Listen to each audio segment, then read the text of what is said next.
السلام عليكم ورحمة الله وبركاته. إن الحمد لله نحمده ونستعينه ونستغفره ونؤمن به ونتوكل عليه ونعوذ بالله من شرور أنفسنا ومن سيئات أعمالنا. من يهده الله فلا مضل له ومن يضلله فلا هادي له ونشهد أن لا إله إلا الله وحده لا شريك له ونشهد أن سيدنا ومولانا محمدا عبده ورسوله صلى الله تعالى عليه وعلى آله وأصحابه وبارك وسلم تسليما كثيرا كثيرا. أما بعد فقد قال الله تبارك وتعالى في كلامه المجيد وفي فرقانه الحميد. আমরা সকলেই পড়ি أعوذ بالله من الشيطان الرجيم بسم الله الرحمن الرحيم. إن عدة الشهور عند الله 12 شهرا في كتاب الله يوم خلق السماوات والأرض منها 4 حرم. وقال النبي صلى الله عليه وسلم أفضل الصيام بعد شهر رمضان شهر الله المحرم. رواه مسلم أو كما قال عليه الصلاة والسلام. آمنت بالله صدق الله مولانا العظيم وصدق رسوله النبي الكريم ونحن على ذلك من الشاهدين والشاكرين والحمد لله رب العالمين. وقال الله تعالى في شان حبيبه إن الله وملائكته يصلون على النبي يا أيها الذين آمنوا صلوا عليه وسلموا تسليما. اللهم صل على محمد وعلى آل محمد كما صليت على إبراهيم وعلى آل إبراهيم إنك حميد مجيد. اللهم بارك على محمد وعلى آل محمد كما باركت على إبراهيم وعلى آل إبراهيم إنك حميد مجيد. কয়েকবার এই দোয়াটা পড়ে নেই। সুবহানাকা লা ইলমা লানা ইল্লা মা আল্লামতানা ইন্নাকা আনতাল আলিমুল হাকীম। সুবহানাকা লা ইলমা লানা ইল্লা মা আল্লামতানা ইন্নাকা আনতাল আলিমুল হাকীম। সুবহানাকা লা ইলমা লানা إلا ما علمتنا إنك أنت العليم الحكيم. উপস্থিত সম্মানিত হাজিরিন, আল্লাহ রাব্বুল আলামিনের লাখো কোটি শুকরিয়া যিনি আমাদেরকে দয়া করে মায়া করে মহব্বত করে ভালোবেসে তিনার সর্বোত্তম ঘরে সালাতুল জুমা আদায়ের লক্ষ্যে মসজিদে আসা এবং বসার সুযোগ করে দিয়েছেন। এই জন্য আমরা সকলেই একবার সেই মহান মালিকের দরবারে একবার উঁচু আওয়াজে বলিষ্ঠ কণ্ঠে জবান খুলে অন্তরের অন্তঃস্থল থেকে উঁচু আওয়াজে কালিমাতুশ শুকর পাঠ করে বলি আলহামদুলিল্লাহ। মুআজ্জাজ মুহতারাম হাজিরিন, আমি ইতিমধ্যে পবিত্র কোরআনে কারীমের একখানা আয়াত তিলাওয়াত করেছিলাম, সূরা তাওবার 36 নম্বর আয়াত, এবং পাশাপাশি সর্বকালের সর্বশ্রেষ্ঠ মহামানব, মহা আদর্শ, আমার আপনার নয়নমণি, কলিজার টুকরা, আকায়ে নামদার, তাজেদারে মদিনা, জনাবে মুহাম্মদুর রাসূলুল্লাহ সাল্লাল্লাহু আলাইহি ওয়াসাল্লামের অসংখ্য অগণিত হাদিস সমূহিতে একখানা হাদিস আপনাদের খেদমতে তেলাওয়াত করেছিলাম। রব্বে করিম যদি তৌফিক দান করেন, কোরআনে কারীমের এই আয়াতকে পাথেয় করে এবং বিশ্বনবী জনাবে মুহাম্মদুর রাসূলুল্লাহ সাল্লাল্লাহু আলাইহি ওয়াসাল্লামের এই হাদিসকে পাথেয় করে, সামগ্রী করে, আসবাব করে, পুঁজি করে কিছু আলোচনা করার চেষ্টা করব। যা কিছুই আমি বলবো, রব্বে করিম যেন সর্বপ্রথম আমাকে এবং আপনাদের উভয়কেই শুধু শ্রবণ নয়, শ্রবণের পাশাপাশি অবশ্যই যেন আমল করার সুযোগ করে দেয়। এই জন্য আমরা সকলেই সেই মহান মালিকের দরবারে একবার উঁচু আওয়াজে জবান খুলে বলিষ্ঠ কণ্ঠে বলি আমিন। মুআজ্জাজ মুহতারাম হাজিরিন, এই ব্যাপারে আমরা মোটামুটি সকলেই অবগত।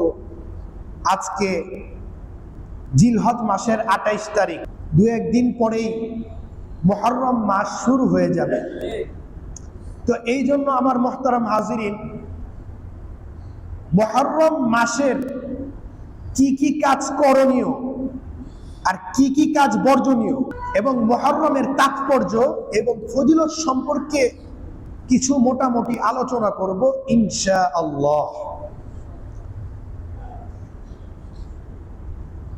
আমার মুহতারাম হাজিরিন, আরবি মাসের প্রথম মাস মুহররম মাস, হিজরির নববর্ষ। মুহররম মাস হিজরির নববর্ষ, নতুন বর্ষ। এই মুহররম মাস দ্বারাই নতুন একটা বর্ষ শুরু হয়। মুহররম মাসের শাব্দিক অর্থ কি? মুহররম মাসের শাব্দিক অর্থ সম্মানিত, মর্যাদাবান। মুহররমের আরেকটা অর্থ নিষিদ্ধ।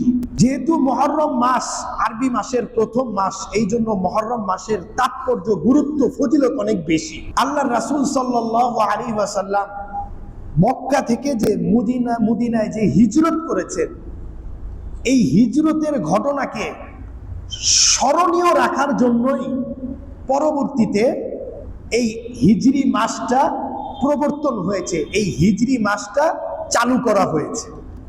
এই হিজরতের ঘটনাটাকে স্মরণীয় রাখার জন্য আল্লাহর রাসূল সাল্লাল্লাহু আলাইহি ওয়াসাল্লাম মক্কা থেকে মদিনায় হিজরত করেছেন। কেন? সেই সমস্ত কাফের মুশরিকরা, সেই সমস্ত পৌত্তলিকরা আল্লাহর রাসূল সাল্লাল্লাহু আলাইহি ওয়াসাল্লামের উপরে, সাহাবায়ে কেরামদের পবিত্র জামাতের উপরে রিজওয়ানুল্লাহি তাআলা আলাইহিম আজমাইন বিভিন্ন রকমের ষড়যন্ত্র করেছে, জুলুম করেছে, অত্যাচার করেছে। এই জন্য আমার মালিক আল্লাহর রাসূল সাল্লাল্লাহু আলাইহি ওয়াসাল্লামকে আদেশ দিয়েছে। আল্লাহর রাসূল সাল্লাল্লাহু আলাইহি ওয়াসাল্লামের, আমার আল্লাহর আদেশে, মহান মালিকের নির্দেশেই আল্লাহর রাসূল সাল্লাল্লাহু আলাইহি ওয়াসাল্লাম মক্কা থেকে মদিনায় হিজরত করেছে। এই হিজরতটা ইসলামের ইতিহাসে অনেক গুরুত্বপূর্ণ ঘটনাগুলোর মধ্যে হইতে এই হিজরতটা একটা গুরুত্বপূর্ণ ঘটনা। এই হিজরতের কারণেই আল্লাহর রাসূল সাল্লাল্লাহু আলাইহি ওয়াসাল্লামের জীবনের গতি পাল্টিয়ে গিয়েছে। সুবহানাল্লাহ। হিজরতের বরকত, এই হিজরতের কারণেই মক্কায় ইসলামকে অপমান করত কারা? সেই সমস্ত কাফের মুশরিকরা, মূর্তি পূজারীরা, পৌত্তলিকরা। ইসলামটা উপেক্ষিত ছিল মক্কায়। এই মদিনায় এসে এই ইসলামটা বিজয় এবং আদর্শ, মক্কা থেকে যখন মদিনায় আল্লাহর রাসূল সাল্লাল্লাহু আলাইহি ওয়াসাল্লাম হিজরত করেছেন, তখন এই ইসলামটা বিজয় হয়ে গিয়েছে। সুবহানাল্লাহ। গ্রহণযোগ্য আদর্শ হিসেবে প্রতিষ্ঠা লাভ করেছে এই ইসলাম।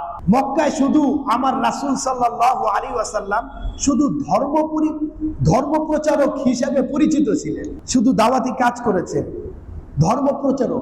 ধর্ম প্রচারক হিসেবে পরিচিত ছিলেন আল্লাহ রাসূল সাল্লাল্লাহু আলাইহি ওয়াসাল্লাম মক্কায়। আর যখন মদিনায় এসে আল্লাহ রাসূল সাল্লাল্লাহু আলাইহি ওয়াসাল্লাম শুধু ধর্ম প্রচারক হিসেবে নয়, বরঞ্চ একজন উত্তম শ্রেষ্ঠ রাষ্ট্রনায়ক, সুবহানাল্লাহ, আদর্শ সমাজ সংস্কারক হিসাবে আবির্ভূত হয়েছেন, সর্বোত্তম সেনাপতি, সবকিছুই প্রকাশ পেয়েছে মদিনায় এসে, সুবহানাল্লাহ। এগুলো হিজরতের বরকত।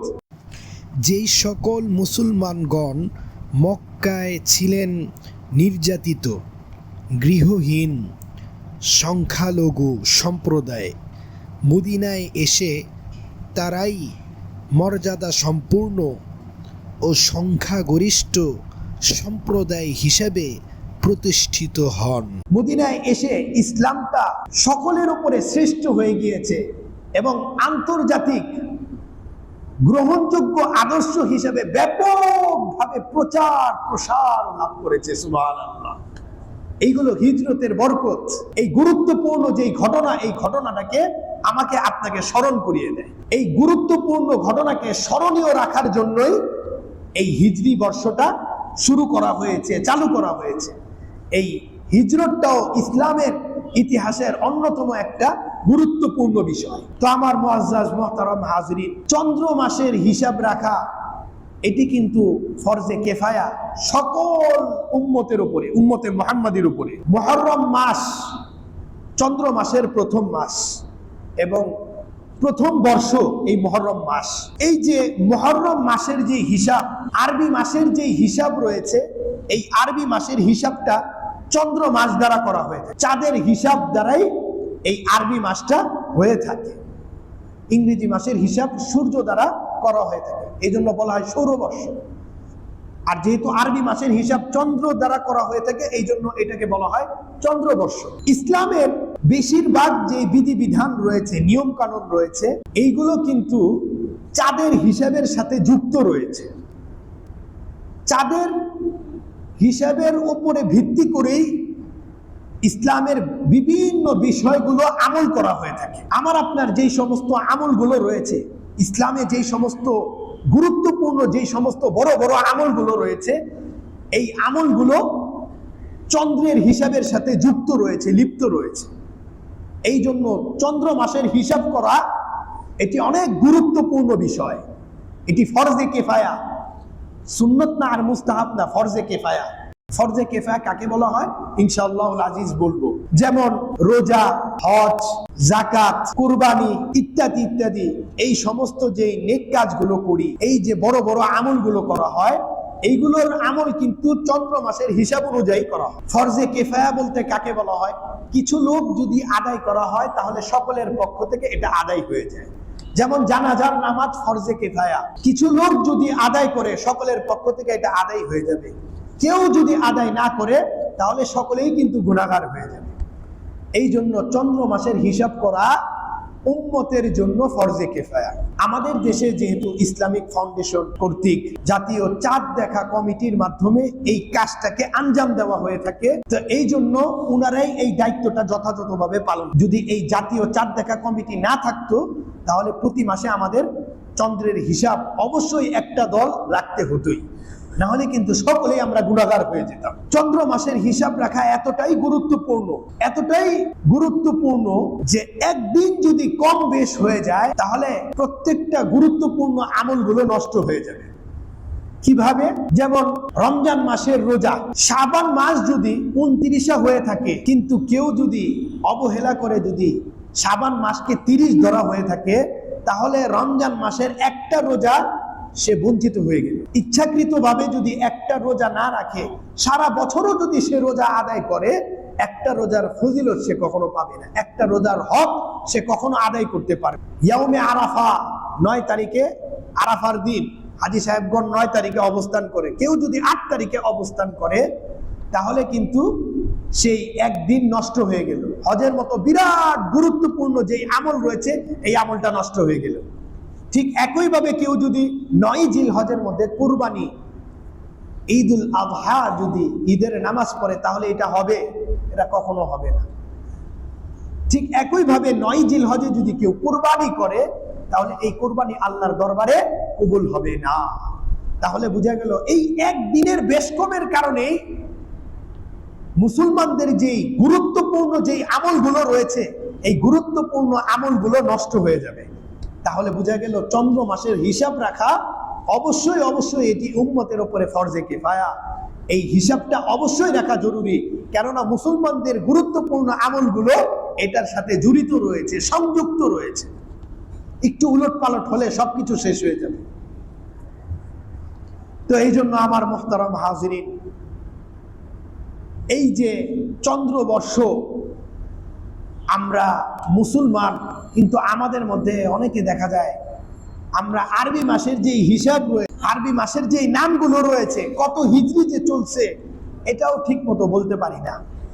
চন্দ্রের হিসাব রাখা তো দূরের কথা, আরবি মাসের ঠিক মতো নামও জানি না আমাদের মধ্যে অনেকেই রয়েছে।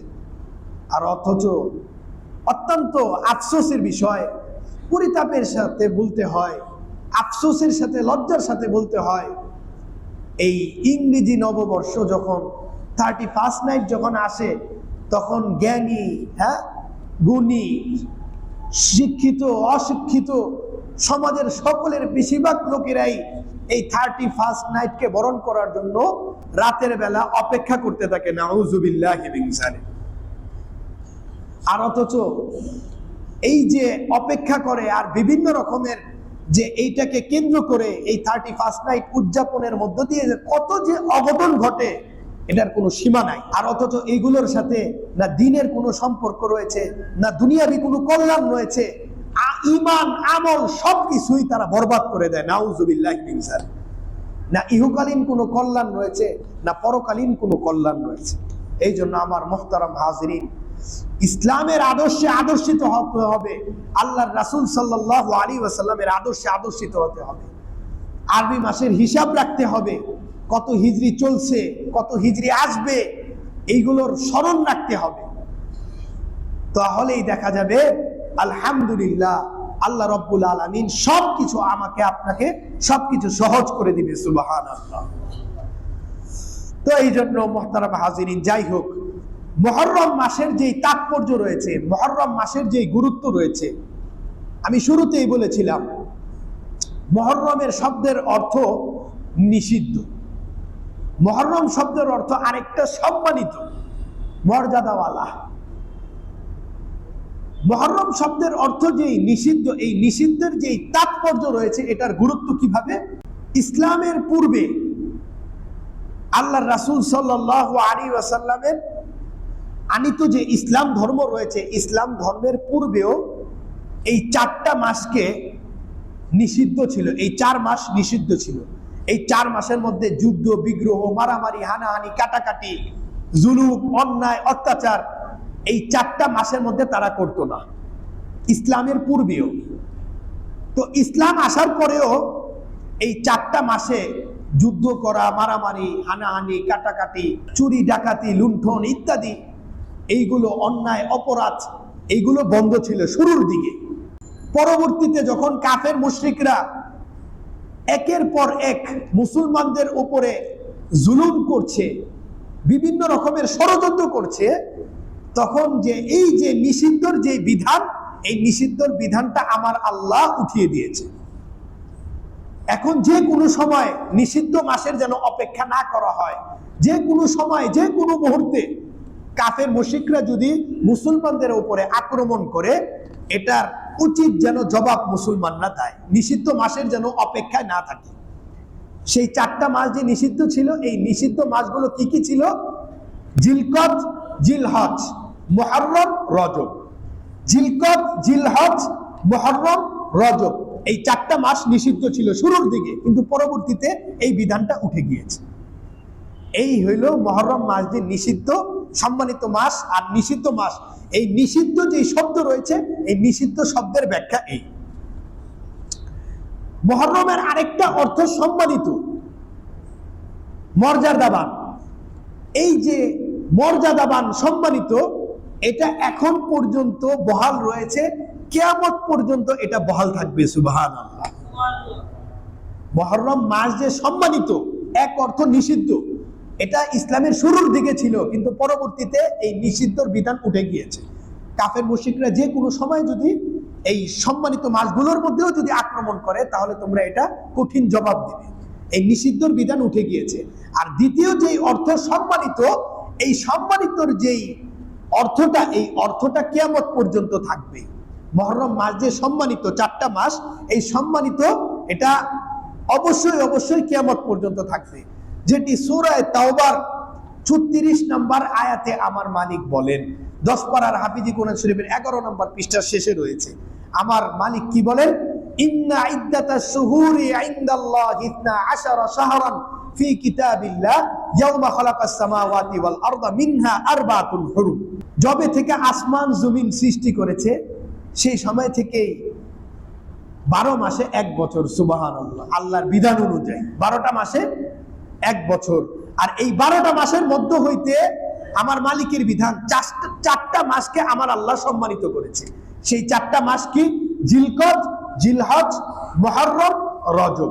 এই 4টা মাসকে আমার আল্লাহ সম্মানিত করেছে। আমার আল্লাহ বলেন, ফালা তাজলিমু ফীহিন্না আনফুসাকুম, তোমরা এই মাসগুলোর মধ্যে জুলুম করো না। তোমরা এই মাসগুলোর মধ্যে জুলুম করোনার দ্বারা কি বুঝিয়েছে?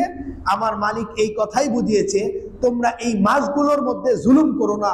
অর্থাৎ এই মাসে অবহেলা করে, নামাজ বাদ দিয়ে, বিভিন্ন রকমের গুনায় লিপ্ত হয়ে এই মাসের, এই সম্মানিত মাসগুলোর অমর্যাদা করো না, অর্থাৎ মর্যাদাহীন করো না, অপমান করো না এই মাসটাকে। সুবহানাল্লাহ। তাহলে এই মাসটাকে, এই মাসগুলোকে, নেককার যে মাসগুলো রয়েছে, সম্মানিত যে মাসগুলো রয়েছে, এই সম্মানিত মাসগুলোর মধ্যে আমার আপনার বিভিন্ন রকমের ফরজ ইবাদত তো রয়েছে, নফল ইবাদত তো রয়েছে। এর পাশাপাশি অবশ্যই বেশি বেশি নফল রোজা রাখার আমরা চেষ্টা করব ইনশাআল্লাহ। আমরা যদি ফরজ ওয়াজিব ইবাদতের পাশাপাশি এই মাস, সম্মানিত মাসগুলোর মধ্যে যদি নফল ইবাদত বন্দেগী করে করে কাটাতে পারি, তাহলে এই 4টা মাস যে সম্মানিত রয়েছে, এই সম্মানিত মাসগুলোর হক আদায় হয়ে যাবে। সুবহানাল্লাহ। ফালা তাজলিমু ফীহিন্না আনফুসাকুম, বিভিন্ন তাফসিরের কিতাবের মধ্যে রয়েছে, কোরআনে কারীমের তাফসির কিতাবে রয়েছে। আহকামুল কোরআন আরবি একটি তাফসিরের কিতাব, সেখানেও রয়েছে। মুসান্নিফ রাহমাতুল্লাহ আলাইহি বলেছেন, ফালা তাজলিমু ফীহিন্না আনফুসাকুম। এই ফালা তাজলিমু ফীহিন্না আনফুসাকুম দ্বারা, এই আয়াতের ব্যাখ্যার দ্বারা এখানে ইশারা করা হয়েছে, যে ব্যক্তি এই 4টা মাসের মধ্যে হক আদায় করবে, কোনো গুনাহ করবে না, বিভিন্ন রকমের নফল ইবাদত বন্দেগী করে কাটাবে, বাকি অন্য অন্য মাসগুলোর মধ্যে ইবাদত বন্দেগী করার সুযোগ লাভ করবে। সুবহানাল্লাহ। এই 4টা মাসের মধ্যে জিলকদ, জিলহজ, মুহররম, রজব, এই 2-1 দিন পরে শুরু হবে মুহররম মাস, এই সম্মানিত মাস। এই মাসগুলোর মধ্যে যারা বিভিন্ন রকমের গুনাহ থেকে বিরত থাকবে, সমস্ত অন্য অন্য মাসগুলোর মধ্যেও আল্লাহ রাব্বুল আলামিন গুনাহ থেকে বিরত থাকার সুযোগ করে দিবে। সুবহানাল্লাহ। তাহলে আমরা এই সংক্ষিপ্ত আলোচনার দ্বারা আমরা এই বিষয়গুলি বুঝতে পারলাম যে চন্দ্র মাসের হিসাব করা সকল উম্মতের উপরে ফরজে কিফায়া। আর আরবি মাসের প্রথম মাস মুহররম মাস। হিজরির নববর্ষ প্রথম দিনটা আমাদের হিজরতের গুরুত্বপূর্ণ যে ঘটনাগুলির মধ্যে, যে হিজরত যে গুরুত্বপূর্ণ ঘটনা রয়েছে, এই ঘটনাটাকে স্মরণ করে দেয়। আর মুহররম মাস, আমরা এটা বুঝতে পারলাম যে মুহররম মাসে যদি আমরা বেশি বেশি ফরজ ইবাদত তো রয়েছে, ওয়াজিব ইবাদত তো রয়েছে, এর পাশাপাশি যদি আমরা নফল ইবাদত বন্দেগীগুলো চালিয়ে যেতে পারি, তাহলে দেখা যাবে অন্য অন্য মাসগুলোর মধ্যে ইবাদত বন্দেগী করার সুযোগ করে দিবে আমার মালিক। সুবহানাল্লাহ। আর এই মুহররম মাসে গুনাহ থেকে তো সদা সর্বদা বিরত থাকতে হবে। অবশ্যই এই সম্মানিত মাসগুলোর মধ্যে যদি আমরা আরো বেশি বিভিন্ন রকমের গুনাহ থেকে, অপকর্ম থেকে বিরত থাকতে পারি, তাহলে অন্য অন্য মাসগুলোর মধ্যেও আমার আল্লাহ বিভিন্ন রকমের গুনাহ থেকে আমাকে আপনাকে বাঁচিয়ে রাখবে। সুবহানাল্লাহ। মুহররম মাসের সবাই একেবারে শেষের দিকে আল্লাহ পাক যদি তৌফিক দান করে, মুহররম মাসকে কেন্দ্র করে আরো একটা জুমা রয়েছে। সেই জুমার মধ্যে মুহররম মাসে আরো কি কি কাজ করণীয়, কি কি কাজ বর্জনীয়, এই বিষয় নিয়ে মোটামুটি এবং কারবালার ইতিহাস নিয়ে মোটামুটি সংক্ষিপ্ত আলোচনা করা হবে ইনশাআল্লাহ। এখন মোটামুটি সংক্ষিপ্ত ভাবে আমি বলে দিব মুহররম মাসের তাৎপর্য এবং করণীয় যেই আমলগুলো রয়েছে। মুহররম মাসে 3টি করণীয় আমল রয়েছে। এই 3টি করণীয় আমলগুলোর মধ্যে প্রথম যেই করণীয় আমল, ফরজ ইবাদতের পাশাপাশি ওয়াজিব ইবাদতের পাশাপাশি এই মাসে আমরা বেশি বেশি নফল রোজা রাখার চেষ্টা করি, যেটি তিরমিজি শরীফের প্রথম খণ্ডে রয়েছে, 147 নম্বর পৃষ্ঠায় রয়েছে, এবং আবু দাউদ শরীফের মধ্যে রয়েছে 2429 নম্বর হাদিস সংখ্যা।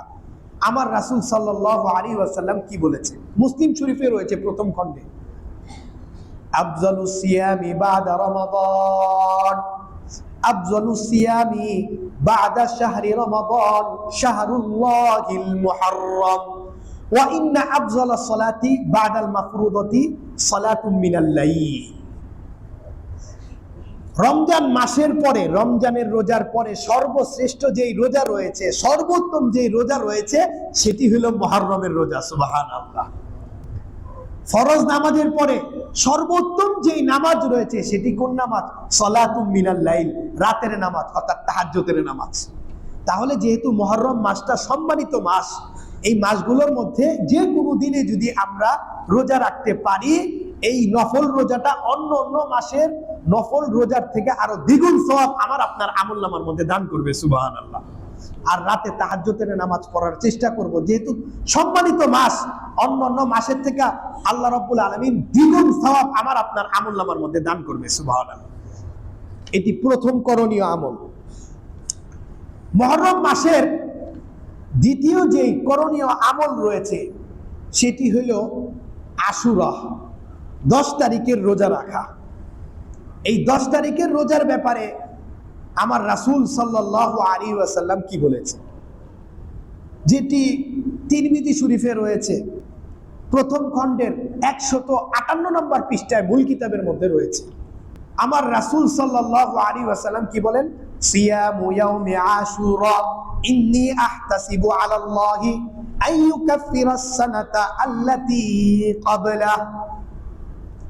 এই আশুরার 10 তারিখে, মুহররমের 10 তারিখে এই আশুরার রোজার ব্যাপারে আমি আশা রাখি, যেই ব্যক্তি 10 তারিখের আশুরার রোজা রাখবে, আল্লাহ রাব্বুল আলামিন তার পূর্বের 1 বছরের গুনাহ ক্ষমা করে দিবে। সুবহানাল্লাহ।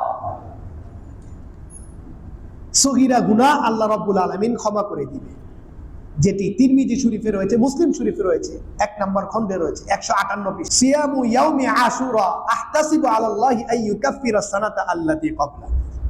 এখন এই মুহররমের 10 তারিখের রোজা আমরা কিভাবে রাখবো, এটা একটা প্রশ্ন রয়েছে,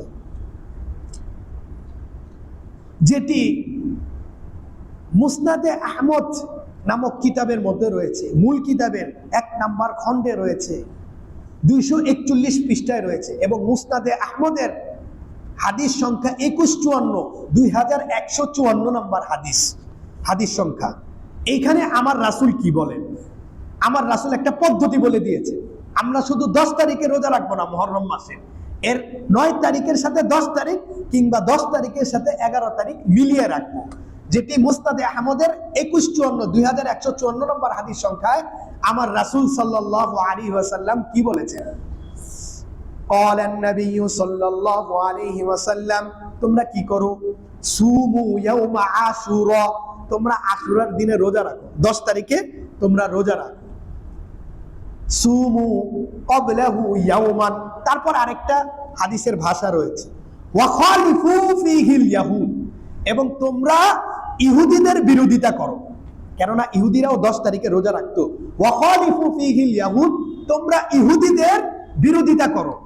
ওয়া খালিফু ফীহিল ইয়াহুদ ওয়া সুমু ক্বাবলাহু ইয়াওমান ওয়া বা'দাহু ইয়াওমান আও বা'দাহু ইয়াওমান, তোমরা 10 তারিখের সাথে 9 তারিখে কিংবা 10 তারিখের সাথে 11 তারিখে এই রোজাটাকে মিলিয়ে রাখো। শুধু 10 তারিখে যদি কেউ রোজা রাখে মুহররমের, তাহলে সেই রোজা আদায় হয়ে যাবে, তবে এটা মাকরুহে তানজিহি হবে, এটা মাকরু হবে, মাকরুহে তানজিহি। এই জন্য 10 তারিখের সাথে 9 তারিখ কিংবা 10 তারিখের সাথে 11 তারিখ মিলিয়ে রাখতে হবে, দুইটি রোজা রাখতে হবে। তাহলে দেখা যাবে এটা মুস্তাহাব রোজা, এটা রাখলে অনেক সওয়াব পাওয়া যাবে। মুসলিম শরীফের আরেকটা রিওয়ায়াতে পাওয়া যায়, বর্ণনায় পাওয়া যায়, আল্লাহর রাসূল সাল্লাল্লাহু আলাইহি ওয়াসাল্লাম বলেন, লা ইন ইশতু ইলা কাবিলিন লা আসুমান্না তাসিয়া, লা ইন ইশতু ইলা কাবিলিন লা আসুমান্না তাসিয়া। আল্লাহর রাসূল সাল্লাল্লাহু আলাইহি ওয়াসাল্লাম মৃত্যুর কিছুদিন আগে বলেন, যদি আমি জীবিত থাকি ইনশাআল্লাহ এই আশুরার যে 10 তারিখে যে রোজা রাখি, এই 10 তারিখের রোজার সাথে 9 তারিখ মিলিয়ে রাখবো। সুবহানাল্লাহ। কিন্তু পরবর্তীতে ওই আশুরা আসার আগেই আমার রাসূল দুনিয়া থেকে বিদায় নিয়েছেন, আর রোজা রাখতে পারি না, অর্থাৎ মৃত্যুবরণ করেছেন। এই জন্য যেহেতু আমার রাসূল 9 তারিখের কথাটা বলেছেন, হাদিস শরীফে বলছেন লা আসুমান্নাত তাসিয়া, এই জন্য উচিত 9 তারিখ আর 10 তারিখ রোজা রাখা। যদি 9 তারিখে কোনো ঘটনাক্রমে রোজা না রাখতে পারি, তাহলে 10 তারিখ কিংবা 11 তারিখ এটাও রাখতে পারি, এটাতে কোনো সমস্যা নেই। এটি হলো মুহররম মাসের 2 নম্বর আমল। এই 3টা আমল ব্যতীত এইগুলো থেকে বিরত থাকা ঈমানি দায়িত্ব আমার আপনার, এইগুলো থেকে বিরত থাকতে হবে, অবশ্যই এইগুলো থেকে আমার আপনার বিরত থাকতে হবে। বিভিন্ন রকমের অপকর্ম করা, তাজিয়া মিছিলের নামে বিভিন্ন রকমের যত রকমের বেদাতি কর্মকাণ্ডে লিপ্ত হয়ে যায়, এইগুলো থেকে বিরত থাকা অবশ্যই ঈমানি দায়িত্ব। কেউ যদি কোনো না কোনো এইগুলোর সাথে সংযুক্ত হয়ে যায়, আল্লাহ হেফাজত করুক, এমনকি ঈমান আমলও বরবাদ হয়ে যেতে পারে। এই জন্য আমার মুহতারাম হাজরিন, এটি হলো দ্বিতীয় আমল মুহররম মাসের, যে আশুরার রোজা রাখা 9 তারিখের সাথে 10 তারিখ কিংবা 10 তারিখের সাথে 11 তারিখ। তৃতীয় যে মুহররম মাসের যে করণীয় যে আমল রয়েছে, সেটি হলো 10 তারিখে, মুহররম মাসের 10 তারিখে, যেটি বাইহাকি শরীফের 5 নম্বর খণ্ডের 331 নম্বর পৃষ্ঠায় রয়েছে। আমার রাসূল সাল্লাল্লাহু আলাইহি ওয়াসাল্লাম কি বলেন, মান ওয়াসা আলা ইয়ালিহি ফিন নাফাকাতি ইয়াউমা আশুরা ওয়াসাল্লাহু আলাইহি সাইরা সানাতিহি। মান ওয়াসা আলা ইয়ালিহি ফিন নাফাকাতি আশুরা ওয়াসাল্লাহু আলাইহি সাইরা সানাতিহি। যে ব্যক্তি 10 তারিখে, আশুরার 10 তারিখে নিজ পরিবার পরিজনের জন্য নিজ সাধ্য অনুযায়ী একটু ভালো খাবারের ব্যবস্থা করেন, অন্য দিনের থেকে একটু ভালো খাবারের ব্যবস্থা করেন, আল্লাহ রাব্বুল আলামিন কি বলেন, আল্লাহ রাসূল সাল্লাল্লাহু আলাইহি ওয়াসাল্লাম বলেন, তার 1 বছরের রিজিকের মধ্যে সচ্ছলতা দান করেন আমার আল্লাহ। সুবহানাল্লাহ। আমার আল্লাহ কি বলেন, আমার আল্লাহ 1 বছরের জন্য তার রিজিকের মধ্যে সচ্ছলতা দান করেন, তার রিজিককে আমার আল্লাহ আরো প্রসারিত করে দেন 1 বছরের জন্য। সুবহানাল্লাহ। বরকত পায় রিজিকের মধ্যে। তো এই জন্য আমরা চেষ্টা করব সাধ্য অনুযায়ী ভালো খাবারের চেষ্টা করা, যেটি বাইহাকি শরীফের 5 নম্বর খণ্ডের 331 নম্বর পৃষ্ঠায় রয়েছে। এই হলো মোটামুটি মুহররম মাসের করণীয় 3টা আমল।